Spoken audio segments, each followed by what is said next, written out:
ఇక కాళేశ్వరం కమిషన్ ఎదుట బీఆర్ఎస్ అధినేత మాజీ సీఎం కేసీఆర్ విచారణ ముగిసింది. కమిషన్ చైర్మన్ జస్టిస్ చంద్రఘోష్, కార్యదర్శి మురళీధర్ ఆధ్వర్యంలో దాదాపు 50 నిమిషాల పాటు విచారణ కొనసాగింది. జలుబు కారణంగా తనకు స్వల్ప అనారోగ్యం ఉంది అని కమిషన్ చైర్మన్ చంద్రఘోష్ కు కేసీఆర్ తెలిపారు. అనారోగ్యం కారణంగా ఓపెన్ హాల్లో ఫేస్ టు ఫేస్ విచారణ కాకుండా వ్యక్తిగతంగా 1-to-1 ఇన్ కెమెరా విచారణను ఆయన కోరారు. కేసీఆర్ అభ్యర్థనను అంగీకరించిన justice P Chandra Ghose open court hall నుంచి మాజీ మంత్రులు, ఎమ్మెల్యేలు, మీడియాతో సహా అందరినీ బయటకు పంపించి విచారణ ప్రారంభించారు.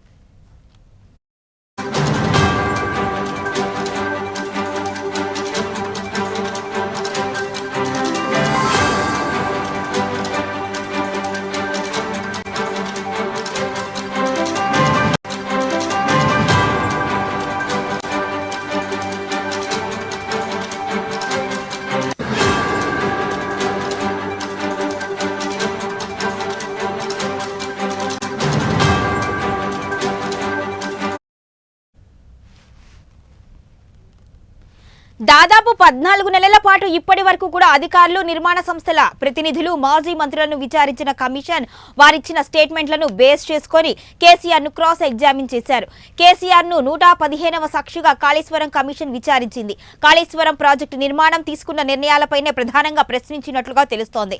ఇక తెలంగాణలో సాగునీటి పరిస్థితులతో పాటు భారతదేశంలో నీటి లభ్యత, వినియోగంపై కమిషన్ కు మాజీ సీఎం వివరించారు అని సమాచారం.